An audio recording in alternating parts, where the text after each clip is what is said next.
به نام خدا. دوستان نازنین سلام، وقتتون بخیر. با آموزش زیبا و جذاب بلوز قلاب بافی در خدمتتون هستم. مشخصات نخ و قلاب داخل کفشن هست، حتما کفشن رو مطالعه بفرمایید. برای بافت این بلوز دور سینه را اندازه میگیریم، تقسیم بر 2 میکنیم، به همون اندازه زنجیره میزنیم. مثلا اگر دور سینه 80 باشه تقسیم بر 2 میکنیم، 40 سانت زنجیره میزنیم. ولی اگر بخوایم قد بلوز بلند باشه تا پایین باسن برسه، دور باسن رو اندازه میگیریم، تقسیم بر 2 میکنیم. مثلا اگر دور باسن 100 سانت باشه تقسیم بر 2 میکنیم، 50 سانت زنجیره میزنیم. دوستان گلم ممنون میشم پست رو حمایت کنید، لایک کنید، کامنت بذارید، برای دوستانتونم بفرستید اونا هم بتونن استفاده کنن. پست رو ذخیره کنید که به راحتی استفاده. وقتی به اندازه لازم زنجیره زدیم، رج اول رو شروع میکنه. اول رج 3 زنجیره میزنیم، داخل 4مین زنجیره یه پایه بلند میبافیم، داخل زنجیره بعدی یه پایه بلند، بعدی یه پایه بلند، زنجیره بعدی یه پایه بلند، زنجیره بعدی یه پایه بلند. این رج تا آخر روی هر زنجیره یه پایه بلند میبافیم. تا آخر رج پایه بلند بافتیم، 6 زنجیره میزنیم، بافت را بر میگردونیم و رج بعد رو شروع میکنیم. 2 زنجیره، 3 4 5 6.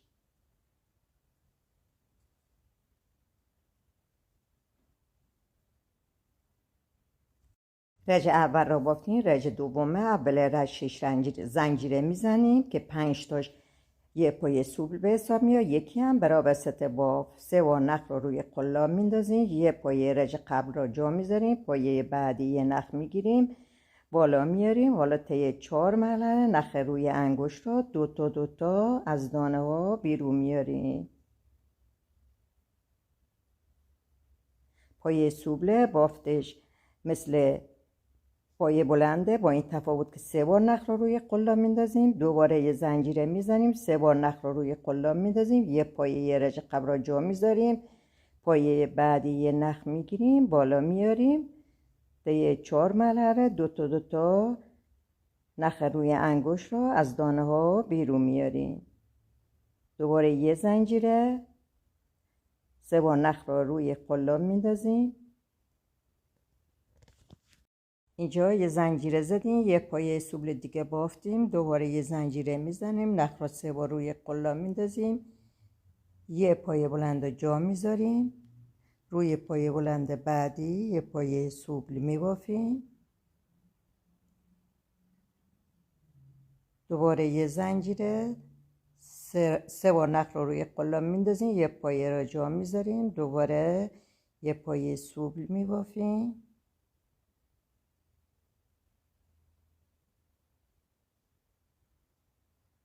تا آخر رج به همین صورت بافته میشه. اینجا آخر رج 2 تا دیگه پایه بلند داریم،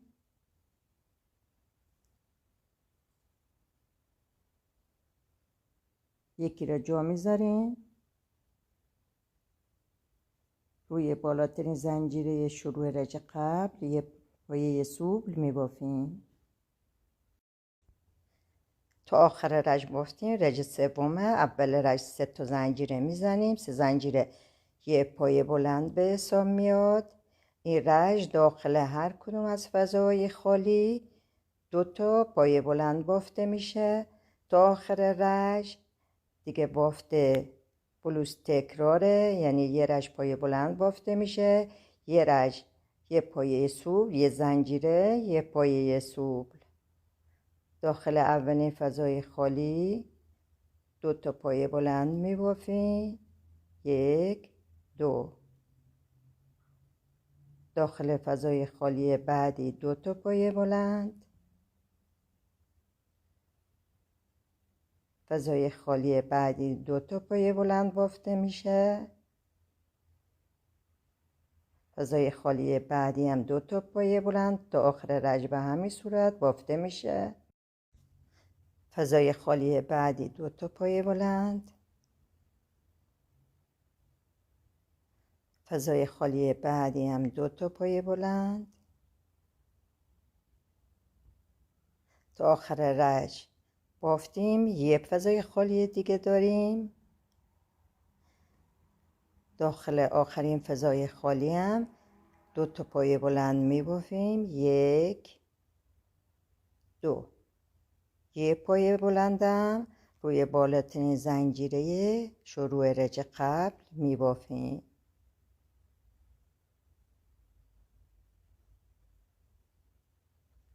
دوباره 6 زنجیره میزنیم. 2 3 4 5 6. رج بعد رو شروع میکنیم که دیگه تکراره. نخ رو 3 بار روی قلاب میندازیم. 3 رج بافتیم. رج چهارمه. اول رج 6 زنجیره زدیم. 3 بار نخ رو روی قلاب انداختیم. یکی از پایه ها رو جا میذاریم. روی پایه بلند بعدی یه پایه سوبل میبافیم. نخ رو 2 تا 2 تا از دانه ها بیرون میاریم. یه زنجیره میزنیم. 3 بار نخ رو روی قلاب میندازیم. یه پایه بلند رو جا میذاریم. پایه بلند بعدی یه پایه سوبل بافته میشه. دوباره یه زنجیره. 3 بار نخ رو روی قلاب میندازیم. یه پایه بلند رج قبل رو جا میذاریم. پایه بلند بعدی یه پایه سوبل میبافیم. دیگه بافت بلوز تکرار همین دو رجه. بافت را به همین صورت ادامه میدیم تا جایی که بخوایم بافت آستین رو شروع کنیم. مدل این بلوز کوتاه هست. شما میتونید به دلخواهتون قد بلوز را تغییر بدید. میتونید همین اندازه ببافید یا بلندتر ببافید. این رجم رجی هست که پایه سوبل بافتیم. بافت آستین رو شروع میکنیم. آخر رج سوبل هست. 45 تا زنجیره میزنیم. قد آستینم به دلخواه خودتون میتونید کم و زیاد کنید. اگر بخواید قد آستین بلندتر بشه زنجیره بیشتری بزنید.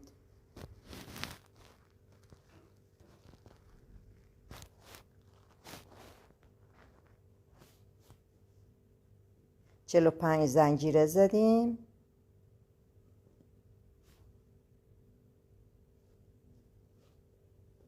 نخ را کور کردیم.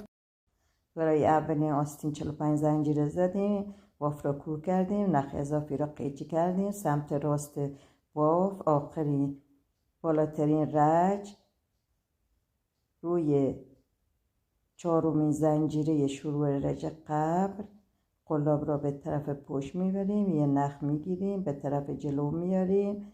شروع میکنیم به زنجیره زدن. نخ اضافی را بین بافت پنهون میکنیم. 45 زنجیره میزنیم. 45 زنجیره زدیم.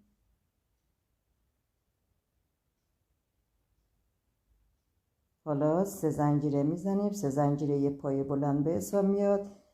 برمیگردیم. زنجیره چهارم یه پایه بلند میبافیم. زنجیره بعدی هم یه پایه بلند.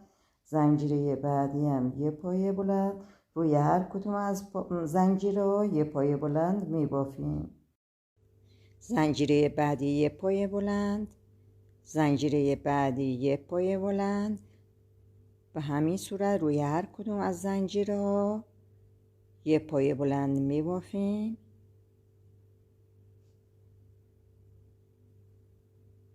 اینجا یه پایه بلند روی زنجیره های شروع رج قبل میبافیم.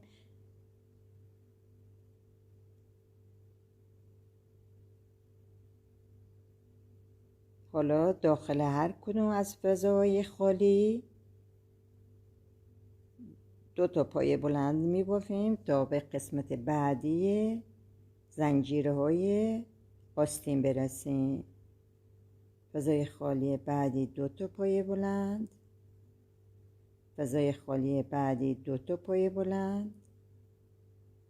فضای خالی بعدی 2 تا پایه بلند.